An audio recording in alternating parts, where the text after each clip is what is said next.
Pemirsa kalangan milenial, Gen Z hingga K-popers menggelar demo tolak PPN 12% di Istana Merdeka, Jakarta. Petisi tolak kenaikan PPN yang telah ditandatangani 145.000 diserahkan ke kantor Kementerian Sekretariat Negara.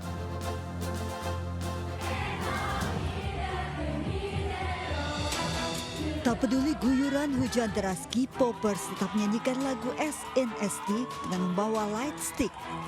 Mereka berbaur dengan peserta aksi Kamisan yang rutin menggelar unjuk rasa.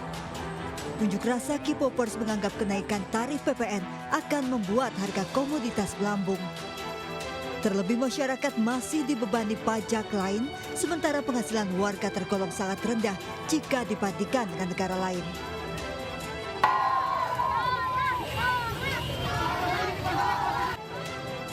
Dengan membawa poster, ratusan kaum muda Gen Z menyerahkan petisi tolak kenaikan PPN. Sempat adu argumen dengan polisi yang tidak memberikan izin, namun petisi akhirnya bisa diserahkan ke kantor Kementerian Sekretaris Negara. Mereka berharap petisi ini bisa membuka hati Presiden Prabowo Subianto untuk segera membatalkan kenaikan PPN yang akan berdampak pada masyarakat luas. Dari Jakarta, tim liputan iNews melaporkan. Ya, kenaikan PPN 12% jadi kado awal tahun untuk masyarakat. Tak hanya barang mewah, beras kategori premium juga bakal kena PPN 12%. Lalu seperti apa beras premium? Hendri Aprila akan memberikan informasinya dari Pasar Induk Beras Cipinang, Jakarta Timur. Silakan Hendri. Ya baik Wiki dan juga pemirsa, betul sekali untuk beras premium ini merupakan komoditas pangan yang diinformasikan akan dikenakan PPN sebesar 12% nantinya akan diterapkan pada tahun 2025. Kemudian juga dari Menteri Perdagangan ini menyampaikan bahwa beras premium ini dikenakan PPN karena banyak digunakan oleh kalangan atas. Beras premium bakal kena PPN 12% per 1 Januari 2025. Tapi jenis premium yang mana ya? Nah ini yang belum jelas. Tapi kalau merujuk pada peraturan Menteri Pertanian soal kelas mutu beras, kategori beras premium itu memiliki derajat sosoh minimal 95%. Kadar air maksimal 14% dan juga butir patah maksimal 15%. Beras premium juga tidak boleh mengandung butir beras lain seperti menir. Saat ini memang saya sudah berada di Pasar Induk Beras Cipinang, Jakarta Timur, dan juga di salah satu toko yang juga menjual beras-beras premium. Untuk beras premium yang seperti apa sih kalau boleh ditunjukin? Beras premium yang kira-kira seperti ini Pak. Ya nih, kategorinya dia lebih putih dibandingkan beras yang lainnya, terus brokennya agak rendah aja. Oke, kalau untuk harganya, range harganya berapa nih kalau untuk beras premium? Untuk saat ini range harga beras premium antara 13.000 sampai 14.000-an. Kalau untuk kalangan yang suka membeli ini biasanya untuk kalangan atas saja atau memang semua kalangan biasanya membeli beras premium kok? Kalau untuk beras premium itu semua kalangan. Jadi bisa kata karena harga 13.000 itu masih sangat terjangkau. Ada restoran, ada warteg, ada ibu-ibu rumah tangga juga pakai beras premium. Nah, kalau misalkan beras premium ini akan dikenakan PPN sebesar 12%, menjadi berapa kok kira-kira harganya? Kira lebih naiknya 1.500 per kilo. 1.500. Oke, baik kok. Sebelumnya terima kasih dan selamat melanjutkan aktivitasnya kembali. Dari beras yang juga premium ini dibeli oleh semua kalangan, ternyata tidak hanya dibeli oleh kalangan atas saja. Kira-kira pemirsa setuju gak nih kalau beras yang premium biasa dijual di pasaran ini dikenakan PPN sebesar 12%? Wiki, kembali ke Anda. Baik Hendy, terima kasih atas laporan dari Anda. Lelah menjadi tulang punggung negara, ramai-ramai masyarakat tolak kenaikan PPN dengan membuat petisi tolak PPN. Meski kenaikan tarif PPN dikenakan pada barang premium, ternyata juga berdampak pada barang lain yang membuat masyarakat merasa seperti kena prank PPN.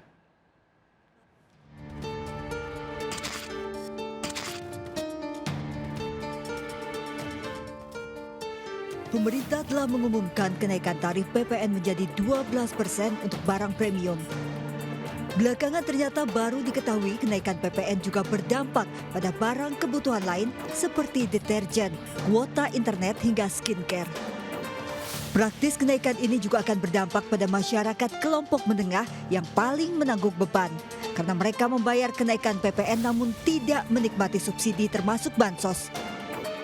Merasa kena prank kenaikan tarif PPN, masyarakat ramai-ramai menolak kenaikan PPN.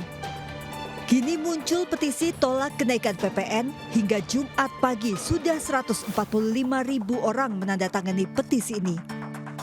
Beragam alasan menjadi penolakan warga, termasuk sudah lelahnya mereka menjadi tulang punggung negara. Ekonom senior Indef Tauhid Ahmad memandang produk yang dikategorikan premium tetap bisa berdampak pada kelompok menengah ke bawah karena munculnya inflasi pada kelompok tertentu. Pasti akan ada adjustment harga dan ini berdampak ke semuanya. Intinya ya ada sedikit ya mungkin inflasi pada kelompok tertentu sebagai kenaikan PPN tadi. Kenaikan tarif PPN memiliki sisi positif dan negatif. Jika terlalu tinggi akan berdampak pada turunnya daya beli masyarakat, namun jika terlalu rendah negara tidak memiliki sumber alternatif pendapatan lain. Tim Liputan iNews melaporkan. Pemirsa, hari ini diprediksi puncak arus libur Natal diperkirakan lebih dari 170.000 penumpang memadati Bandara Soekarno-Hatta, Tangerang, Banten. Angka ini meningkat dibandingkan dengan tahun lalu setelah pemerintah menurunkan harga tiket domestik 10% untuk berangkatan 19 Desember sampai dengan 3 Januari mendatang. Area keberangkatan dan counter check-in di Terminal 3 Bandara Soekarno-Hatta dipenuhi calon penumpang. Hari ini diperkirakan lebih dari 170.000 penumpang, naik 11% dari tahun lalu. Pergerakan pesawat juga ikut naik menjadi 1.133 dari biasanya hanya 950 pergerakan pesawat. Rute favorit yakni Denpasar, Makassar, Surabaya, Medan, dan Balikpapan. Para penumpang memanfaatkan libur Nataru untuk pulang ke kampung halaman maupun berlibur. Lebih harga tiket dan persen tarif pelayanan jasa penumpang pesawat udara pun telah turun.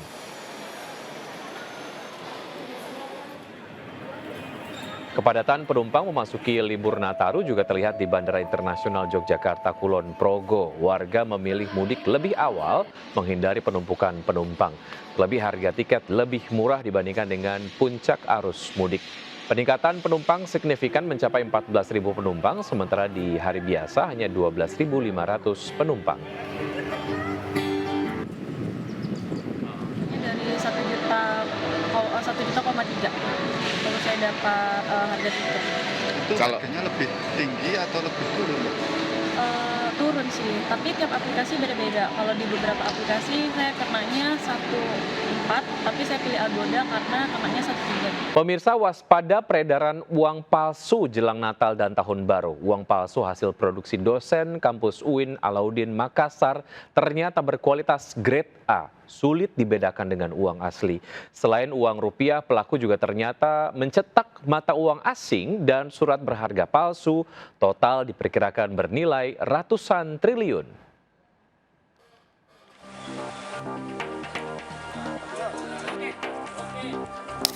Tumpukan uang palsu pecahan 100 ribuan ini adalah sebagian barang bukti yang disita polisi dari pabrik uang palsu di kampus UIN Alauddin Makassar.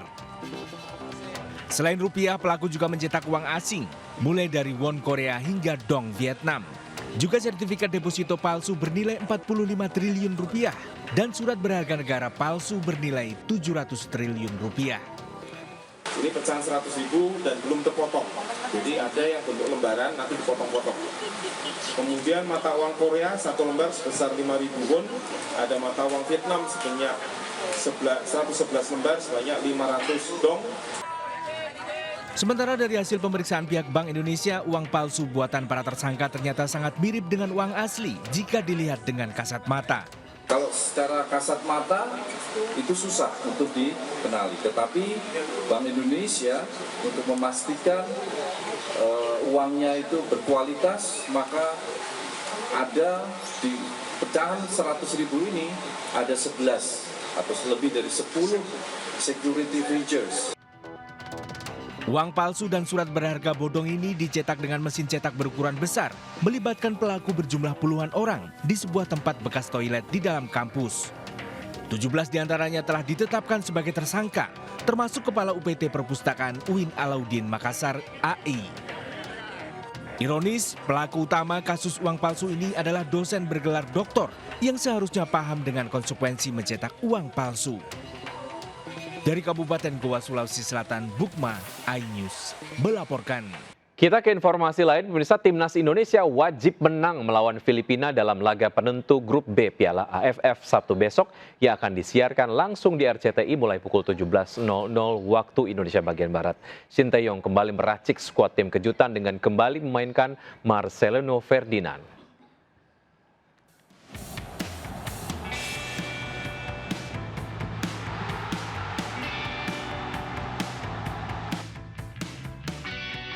Skuad Garuda memantapkan strategi dalam menghadapi laga terakhir melawan Filipina di grup B Piala AFF Sabtu besok.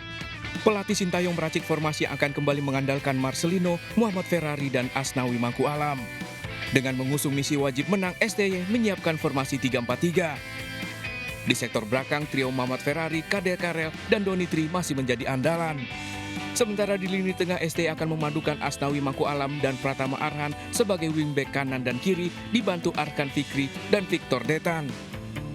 Laga ini diprediksi akan berlangsung sengit karena Filipina juga mengincar kemenangan. Dari klasemen grup B, skuad Garuda menempati posisi kedua dengan 4 poin disusul Myanmar dan Filipina.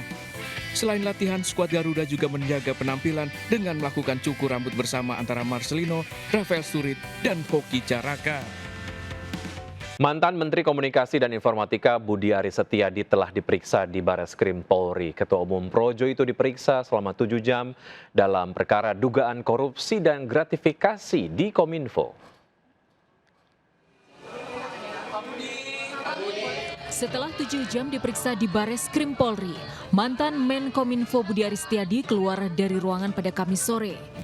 Ketua Umum Projo itu tak banyak menjelaskan soal materi pemeriksaan, termasuk enggan menjelaskan soal kasus judi online yang menjerat puluhan pegawai Komdigi. Mengenai materi dan isi keterangan yang saya berikan hari ini, silakan ditanyakan kepada pihak penyidik yang berwenang.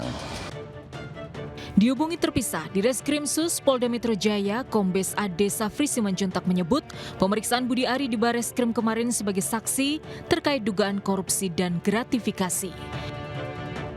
Dugaan korupsi itu menguat saat kepolisian mengungkap kasus judi online yang melibatkan 11 pegawai Komdigi Oktober lalu. Saat itu kementerian di bawah kepemimpinan Budi Aris Setiadi. Para pelaku memanfaatkan kewenangan mereka untuk melindungi situs judi online.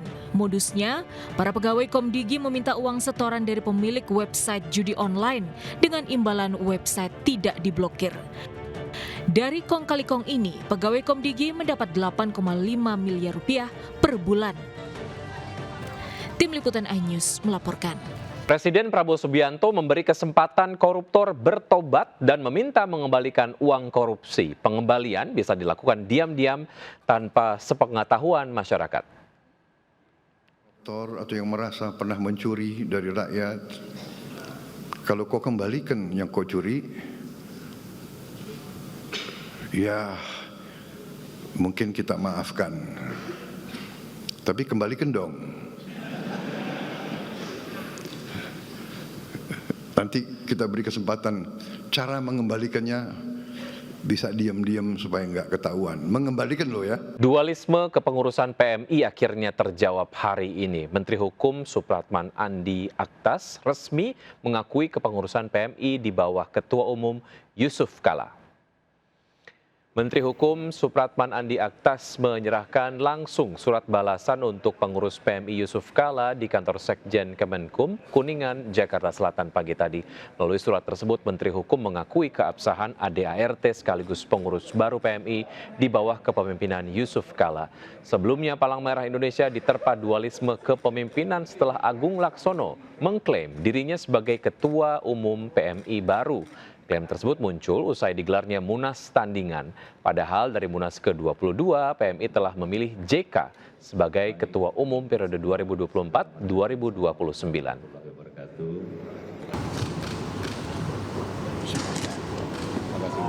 Banjir bandang yang menerjang Kecamatan Tano Tombangan, Tapanuli Selatan, Sumatera Utara menyisakan kisah heroik. Seorang ibu rela bertaruh nyawa demi menyelamatkan 3 anak-anaknya yang masih kecil dari terjangan banjir.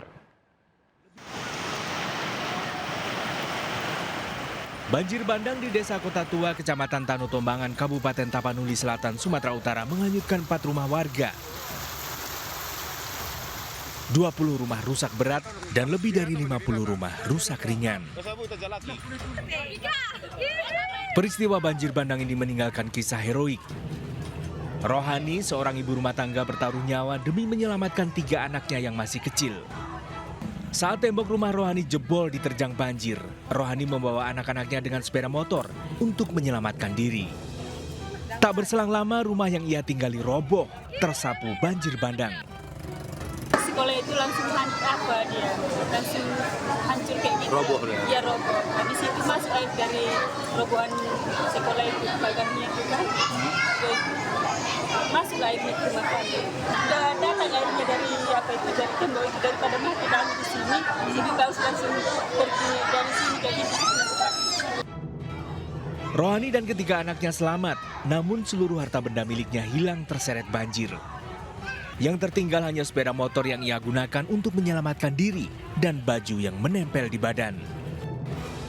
Saat ini Rohani dan anak-anaknya tinggal bersama ratusan korban banjir di lokasi pengungsian.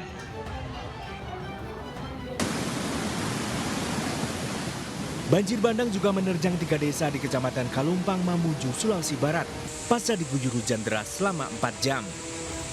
Hujan deras juga menyebabkan tanah longsor. 2 pengendara sepeda motor nyaris tertimbun lumpur material longsor. Sejumlah jembatan putus tidak bisa dilewati. Tim kontributor iNews melaporkan. Pemirsa, sebelum Anda liburan ke Vietnam atau Thailand, kami akan mengajak Anda untuk mencicipi kuliner khas Vietnam dan Thailand terlebih dahulu. Nggak perlu jauh-jauh, Anda bisa ke Festival Kuliner From Hanoi to Bangkok yang digelar di Blok M Square, Jakarta Selatan hingga akhir pekan ini.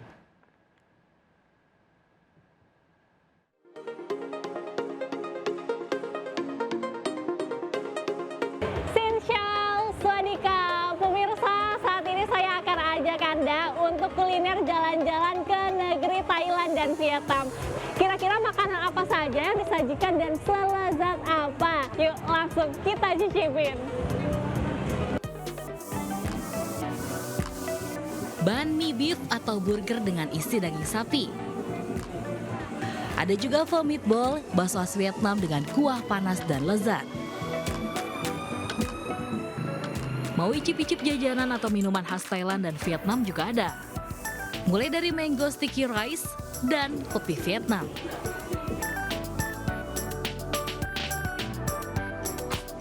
Pemirsa, setelah lelah berkeliling, akhirnya saya mendapatkan makanan khas Hanoi dan juga Bangkok ini.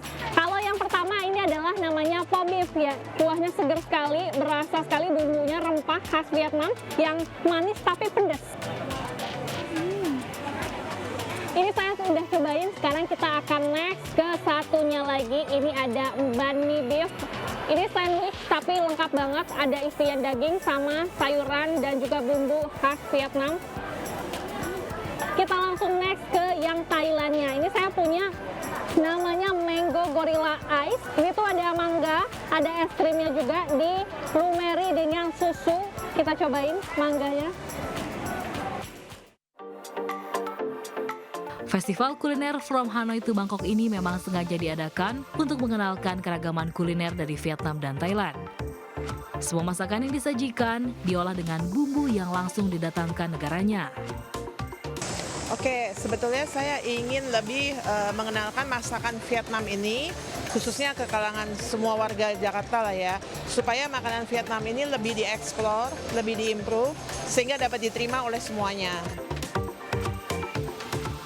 Dari Jakarta, Tilami Aulia dan Sutrisno, iNews melaporkan.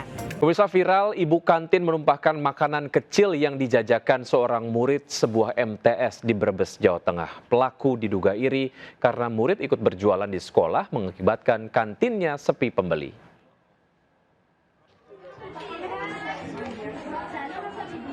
Rekaman video amatir viral di media sosial memperlihatkan makanan kecil berserakan di lantai.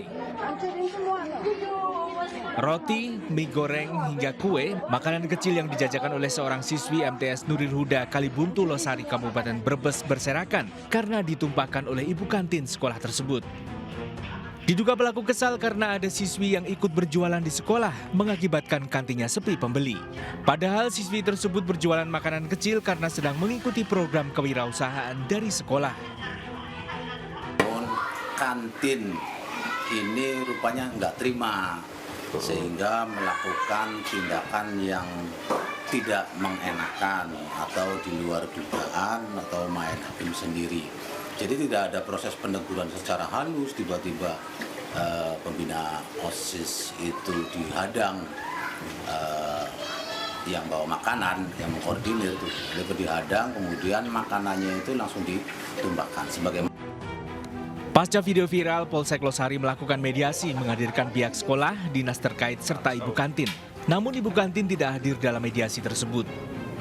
Pihak sekolah berharap kejadian serupa tidak terulang.